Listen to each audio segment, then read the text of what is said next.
It's okay. You guys can leave that. We're basically going to be doing rehab stuff today anyway. So what I might do after, depending on how long it takes Kyle and I to get through these, I might do some little bit of back pull and row, and that's about it. Where should we keep this, Kyle? Are we hot? Yeah. Okay. So let's D, I don't know. Can you see this, or should I put it somewhere you can see it?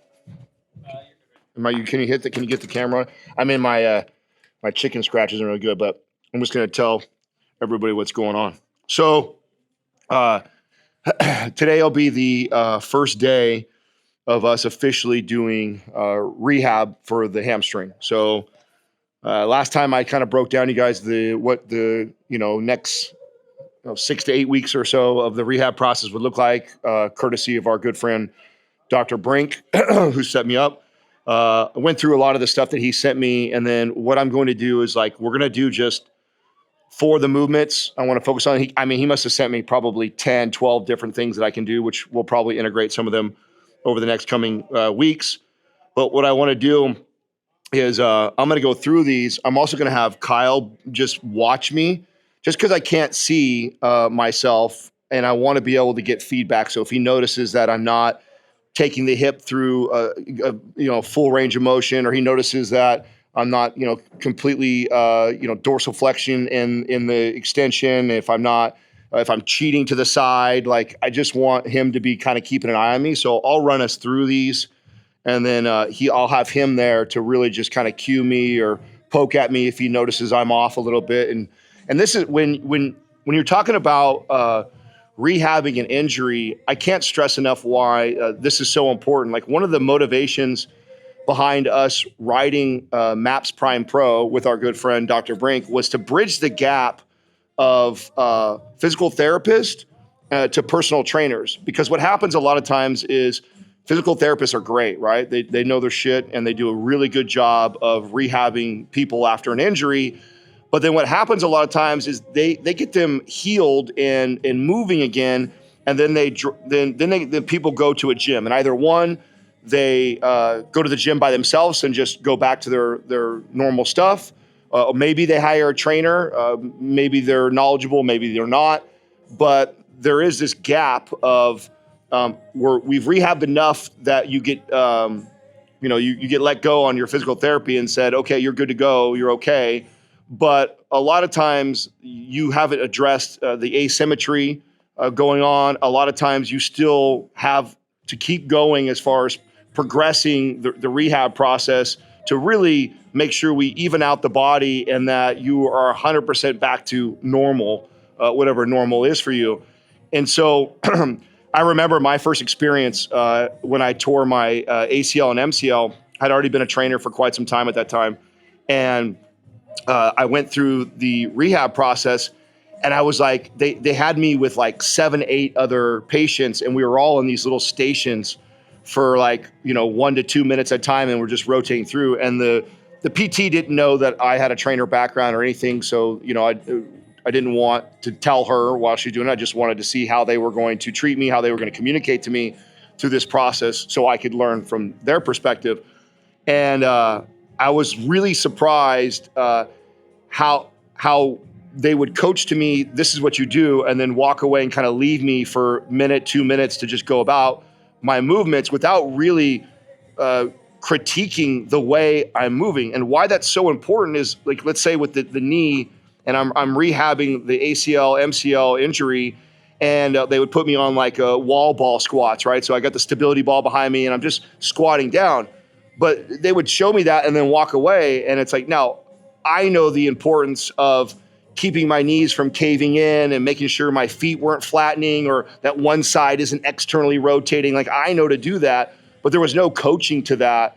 And I thought, man, this is terrible, because they might rehab me enough to be able to go up and down in a squat. But if that injury side, if it's caving in, or my foot's flattening, or I'm externally rotating there, or I have an asymmetrical shift away from the injury. If I do that, I start to create poor neurological connections. And now whenever I'm going to squat, I'm going to have this imbalance, which later on will cause chronic low back pain, knee pain, hip pain, shoulder pain, you name it, pain, because my body isn't moving synergistically like it should be. And so there is this part of leaving physical therapy and rehabbing something that is so important that I think that we miss a lot of times. And that's not blaming it on anybody. It's not me pointing the finger at PTs, not me pointing the finger at trainers that don't know better. But I just wanted to highlight the importance of, like, why do I have Kyle taking me through this? Don't I know what I'm doing? Okay, sure. But I also recognize that I when I'm doing some of these movements, I can't see. And I can't see if I'm cheating to the right or the left, or I'm not taking it through full range of motion. And really what I want him there is to just be paying attention to that and telling me if he notices things like that, or challenging me, because that part of the physical therapy and the rehab is as important as the healing process and getting back to doing your daily activities.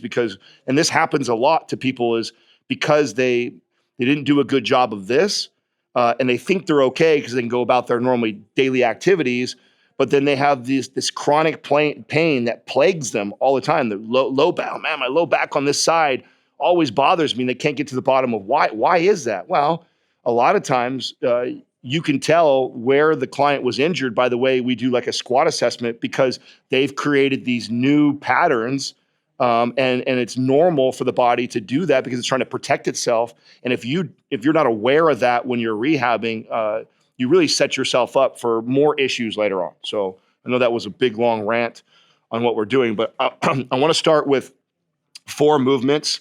The first one's a prone isometric ham curl. So the protocol, I'm just going to do 3 sets. I'll do an isometric contraction in that for like a 5-second hold, release, go again, release, do that 5 times, let myself breathe for a second, go back at it again. Then we're going to do that same movement, but we're going to add hip extension into it to challenge it a little more.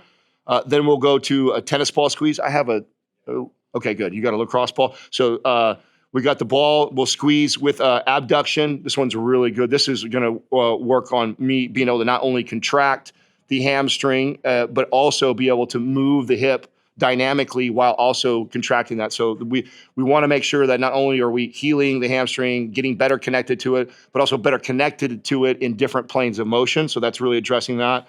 And then the high march knee extension. Those are going to be the 4 that we start with. And again, I'm going to have Kyle keep an eye on me. Oh, shout out to LMNT. They're the ones sponsoring the show today. Let's get over here and get going. So we're obviously going to be just focusing on the injury side right now.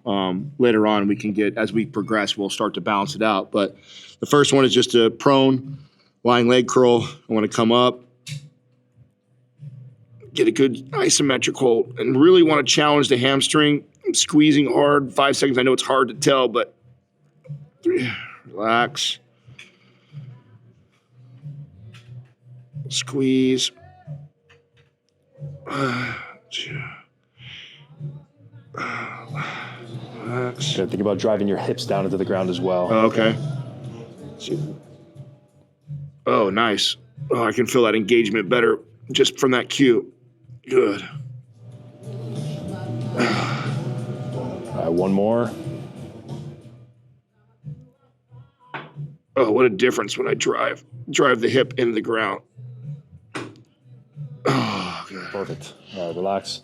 So you don't want to do this other side? We'll just go to the hip extension? I mean, we can, I want to do 3 rounds, right? So that's 1 round. I want to do 2 more rounds like that. I mean, we can do the right side, but I'm so... Yeah, it's not really going to do Yeah, I'm much so for behind on the left side that as we progress, I think, through the rehab process, you'll start to see me address both sides. Right now, we're just really... This is the first day of doing anything with the hamstring right now, so this one's so far behind. Get another one. But, what a great right away as soon as... This is like probably the easiest movement that we're doing right now. And even though I'm moving properly, just that cue from Kyle for me to drive my hip into the ground. So not only am I contracting the hamstring, right, and then flexing my feet, and then on top of that, I'm also driving the hip in the ground, and that just lights up all those muscles. Yeah, what a lot of people don't understand about the hamstring is it's really important for our hip stability as well. And so if our hips are moving when we're trying to engage the hamstrings like this, we're not getting as much out of the hamstring as we could. So we want to make sure we're doing everything we can to keep the hip as stable as possible so that we can really get a good squeeze on the hamstring. Which highlights how the injury happened, right? That's why a lot of people are like, some people think his deadlift form was off, or I went too heavy. Well, really what it is there's a weakness, instability in the hips. Hamstring plays a big role in that, and that was the first thing to give. One more. Yep. Good. All right, relax.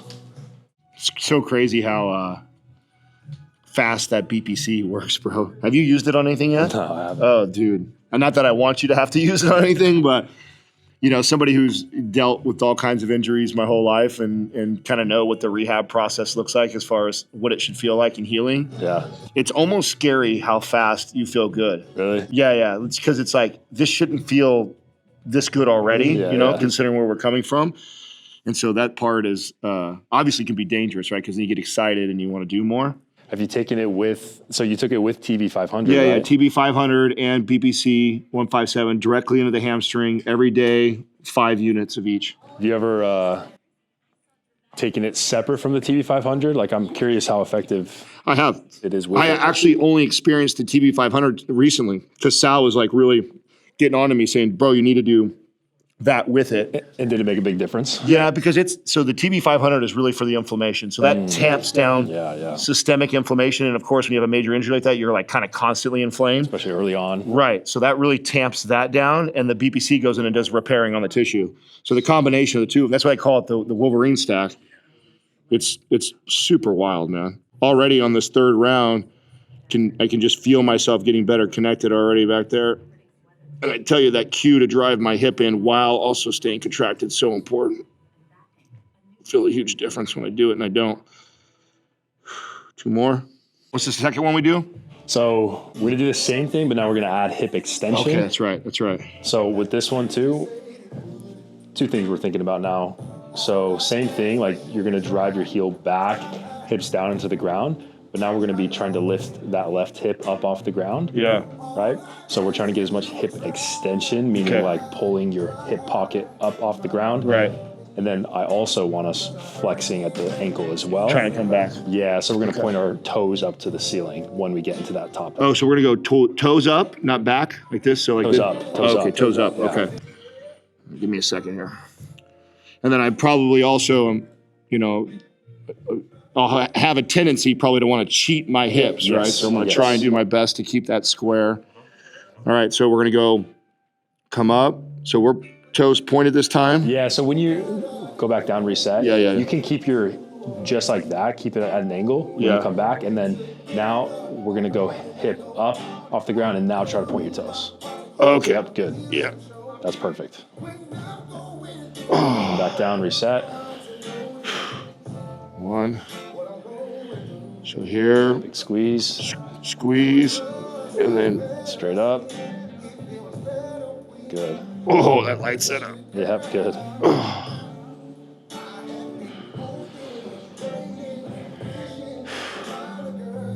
Squeeze, point.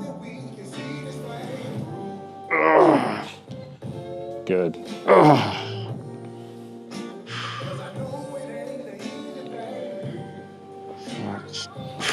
Point. Drive your right hip into the ground. Yeah. There you go. See, that helps big time. Oh. So it's crazy because I can't even see that or feel that till you cue that. Once you cue that, I can totally feel the difference. Perfect example of what I was talking about before we started, One more. And now I'm really thinking about that. Oh. Yep, good. Oh, yeah. Good. All right, relax. Nice. Yeah, so what you talked about was before you even started, you acknowledged like we want to make sure we're separating, we're creating this dissociation from left to right. That's how we're going to get that hip extension specifically on the left side. So driving that right hip into the ground is going to make sure we have that dissociation from left to right. Otherwise, you'll just want to rotate. Right. And such an example of like, this is like these small details that during this process when we're rehabbing is so important.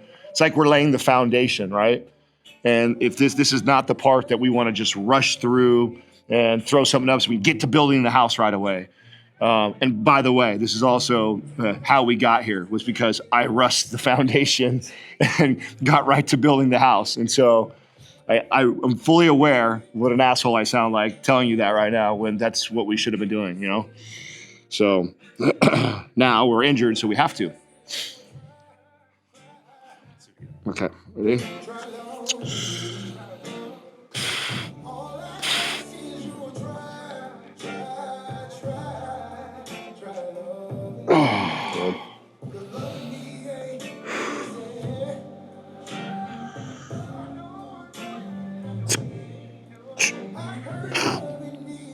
Yeah, that was perfect. That felt good too. That felt the best. Nice. Yeah, let's see if we can keep those movements separated like that. That was perfect. Okay. So first, heel back, boom, toe up, boom, straight up. Yeah, there you go. Yeah, it helps to separate those. Whew. Last one here. Perfect. Good. You know, another thing too is like, you know, when you're doing these right, is they'll start to make me sweat. Yeah. You know, if you're really intensifying the isometric portion of it, it'll really challenge you. And sometimes you'll feel that. I remember the first time Brink was taking me through these movements and I was cramping. And he's like, and I want to stop. He's like, no. You go through that. And I'm like, oh my God, really? He's like, yeah, we're waking all that dormant shit up. Let's go. Come on. Okay, so we did the hip extension, prone iso, right? We got 3 sets of that. Did we do 3? Was that 3? Yeah. Right? That was. I think that was that 3? It wasn't. We'll be okay. Let's get to the tennis ball squeeze now. Yeah, let's go. Let's go here. It's going to be a similar movement. Yeah. So, okay. Now this one, correct me if I'm wrong, I'm contracting the tennis ball. Now, am I pointing again and then driving up towards my knee, or do I? Let's have you point. Yeah, let's have you point. Although that's not the most important thing here. The important thing is that you're engaging the hamstring by driving your heel back or your foot back. Okay. So that way we're still getting that hamstring engagement to squeeze the ball. Right. So that's what this is really. It's just a tactical cue. Sure. And then we're getting a slight hip extension just to get your leg off the ground. Right. And then we're swinging it out as high as you can come up. Towards my elbows, right? Yep. So I'm going to put this right in here. Okay. Good. So we've got the contraction. I want to bring it up. Yep. And then swing it around. Good. Back in. Yep. Oh, God. Reset. Good.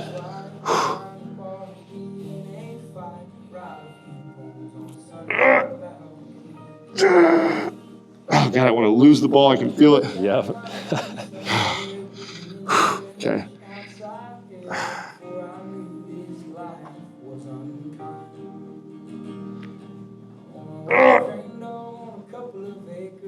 Oh, shit. Good. Keep driving the right hip into the ground, too. I know. Fuck. Okay. 3. I'm rolling a little bit. Yeah, right there.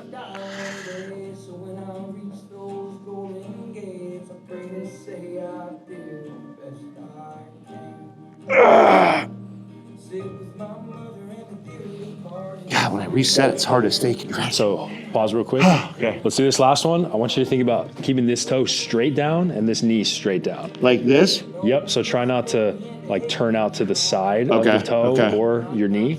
We want the front of the knee to be directly down. You're keeping me from doing the cheating, right? Yes, from the exactly. Hip. Yep. Okay. All right. A lot to think about on this one. Squeeze. Yeah. Nice. Oh, shit. Good. All right. Nice. Yeah, that's making me sweat. Yeah, 2 more sets of that. Okay. Yeah. Let me breathe for a second. That one's a motherfucker. Yeah, that was good. Get a little bit of a drink.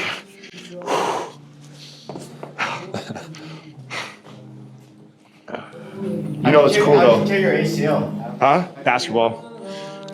So we ball kicked off the rim, and I jump, grabbed the rebound, came down like this, and dude fell. His whole body, center guy, just 250-pound dude, just landed right on him. Went. How was that recovery? How would you say this now? Because like obviously, I think I'm eventually gonna probably get surgery, but I hear good things here and there. You know, not that bad. I mean, I came back relatively quick. I made the mistake too of rehab, and within like 6 months, I was already doing single leg jump boxes and doing some things. Yeah, and then I kind of re-injured it a little bit.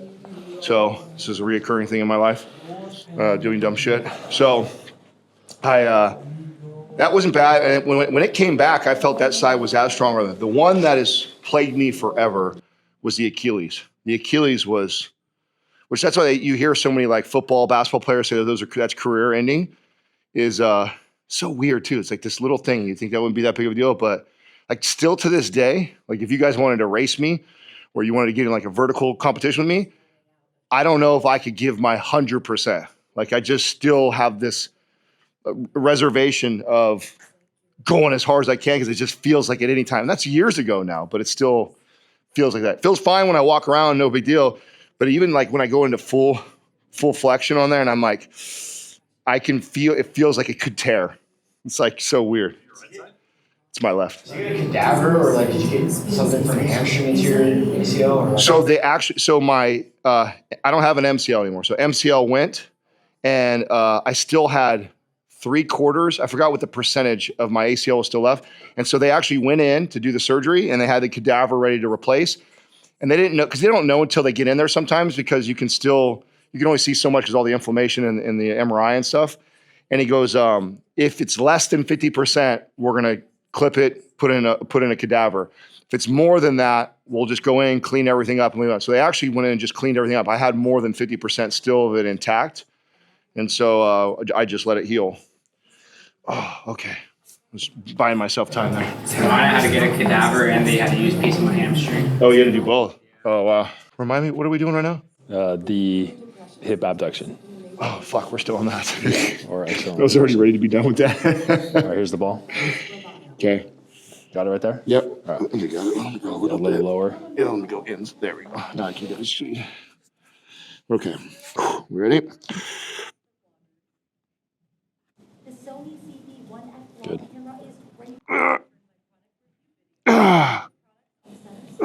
Good.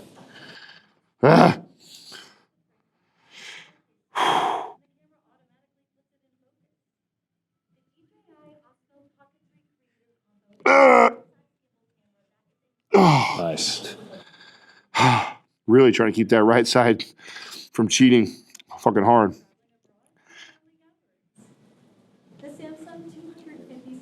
That's perfect.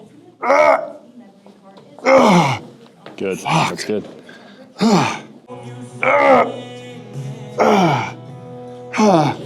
Good. Almost there. One more.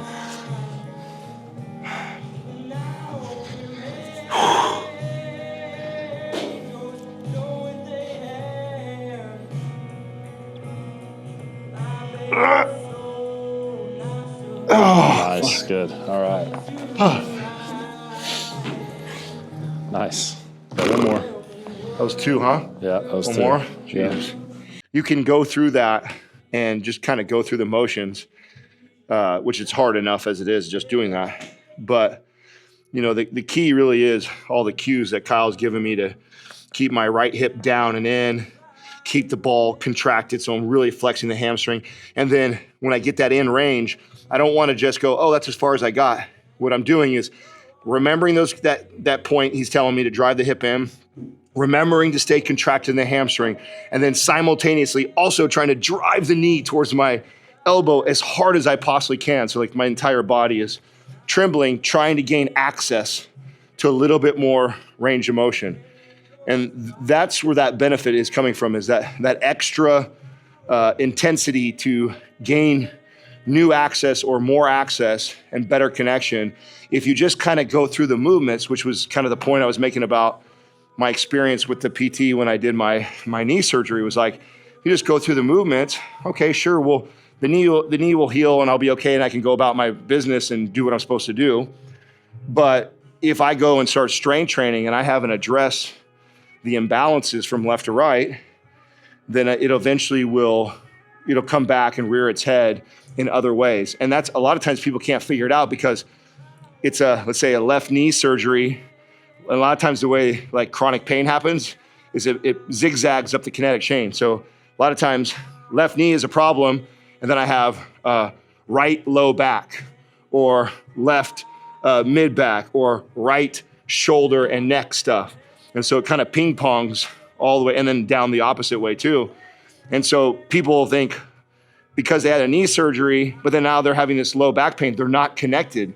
But many times they're directly connected because of the knee surgery, you're not moving properly, which is then the body's compensating on the other side, causing all this stiffness and problems. So many times as a trainer, when you assess somebody who's had a major surgery, I can tell by the way they move. And that was one of like the magical things as a trainer you could do is I'd have someone do a squat assessment and maybe I didn't even know that Kyle had surgery on one side, but I see the way he moves and he's compensating.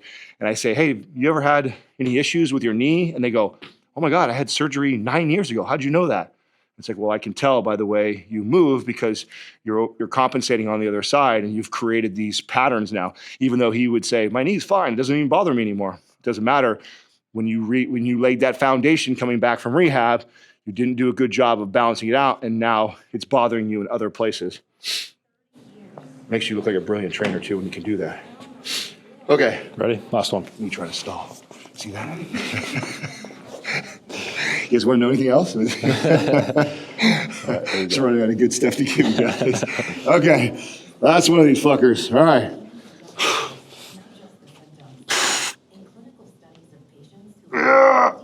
Yeah.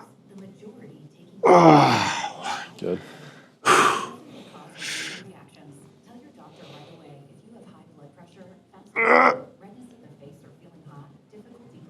Nice. Oh, God damn.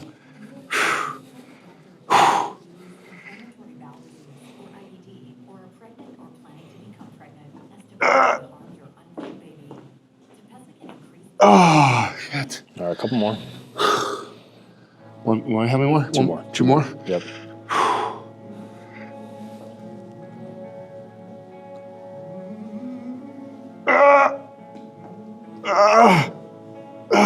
All right, last one.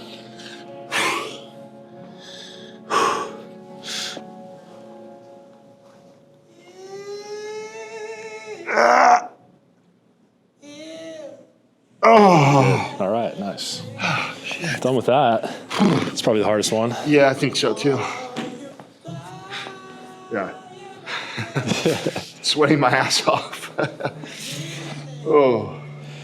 That's how I always knew too if my clients were doing a good job when we would do our mobility drills. Is if they were just kind of going through it and they're just getting relaxed from it and they weren't intensifying. It's like, come on, if you do these right, these things will make you sweat. Yeah, it's effort driven for sure. Mm-hmm. Okay, so this one I think we're gonna need maybe a way to help me assist it. You can use that, or I can grab one of the mobility sticks. We could do right, because he's got me, right? Got me right there, D. Move this other way. Just a little bit of a breather. You know, while you're doing it, it's hard as hell. But just like when you take a good client through a good mobility session, when they get up, like it feels so much better already, right? That's why for trainers that are watching and paying attention, you learn this stuff and you learn how to help your clients, because most middle-aged people that hire a personal trainer have some sort of chronic pain that they've dealt with for a long time or in the near recently. And if you can help them get to the bottom of that, and then you can take them through corrective exercises and mobility drills to alleviate that, you can show them something the first time you meet them. I mean, and there's no other thing as a personal trainer you can really do. I mean, I guess you could drop some knowledge by using big words and talking way above them to make them know that you're really smart, but nothing's going to impact them like changing their body composition, getting their blood markers better, and getting rid of chronic pain. And that you can actually start to do the first time you guys meet. Such a powerful thing when it comes to helping people and getting buy-in and commitment from the client is your ability to do that. Okay, so remind me, this one, I'm up in the march. Yep. And then I extend, and then do I still? So when you come up like that, like drive your knee up, and you want your knee to stay here as you Okay, extend. and then it's extend, and then it's up after that again, or just extension? Extend and then pull back and then pull go back. down. Oh, okay. Yeah, so the key with this one is not letting the knee drop. It's going to drop a little bit, and that's okay, but what you'll see is like as soon as you start to extend, this wants to come down, because that's easy to extend here. Right. It's really hard to extend here. Right. So keep driving the knee up as you swing that ankle up. Oh. Yep, there you go. That's where you're going to feel it tight. Yep. Back in. Come back and flex in. And Now you then can reset. Okay. 1.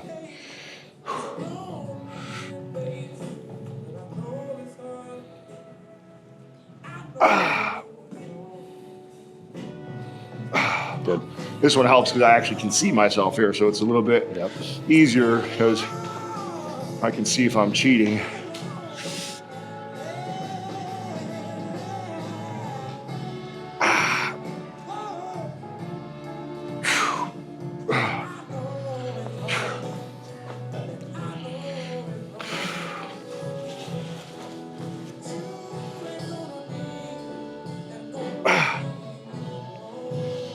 One more.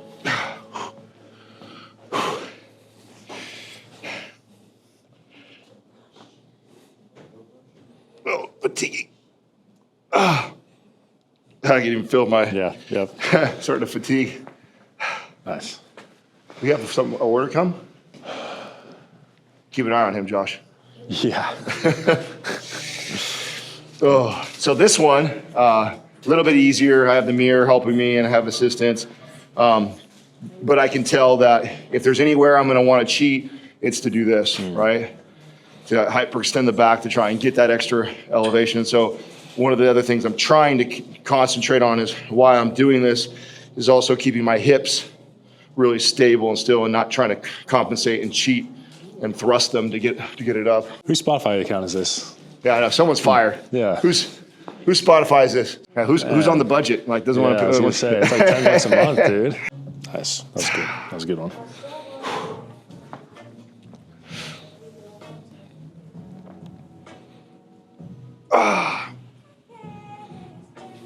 Oh God. Boy, getting tired. Sound like such a pussy.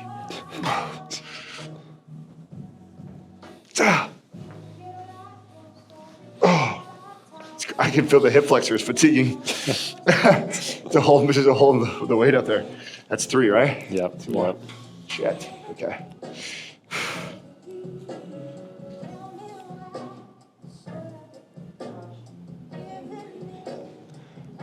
One more good one.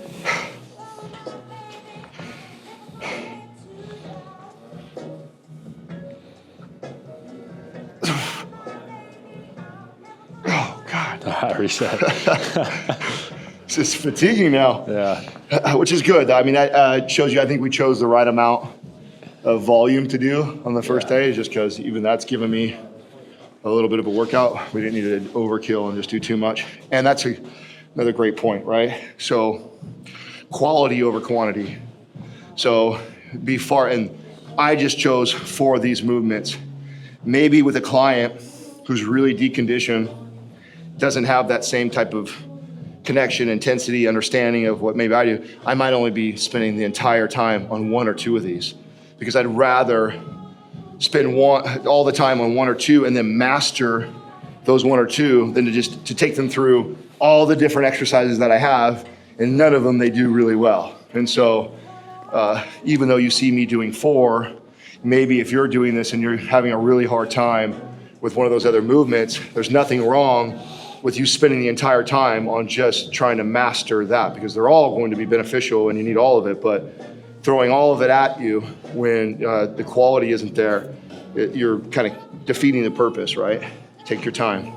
I used to love when I had clients ask you a question right before they get their good full 90-second rest. They know it's about to start. They're like, Adam, you were telling me the other day about different types of proteins. It took me a while. After a while before I really started to pick up what they were doing to me. I was like, oh, these fuckers are smart.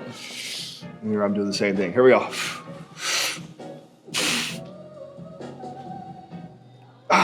Nice. That was perfect. Right? The first one's good. Like that. First one's good.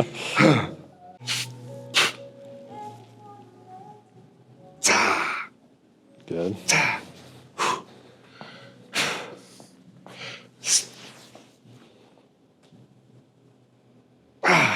Nice. Come on, come on.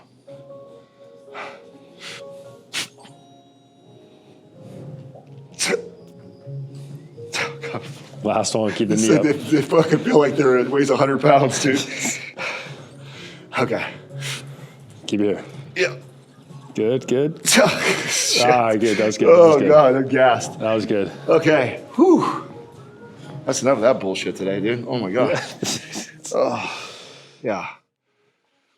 Well, everybody, or not everybody, but the people that wanted to see. So, okay.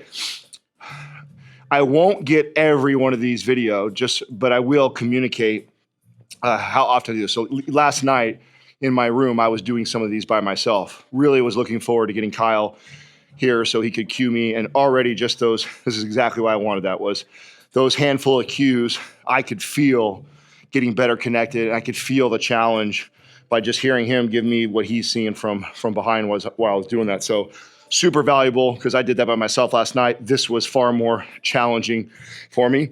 Now with something like this, frequency is king.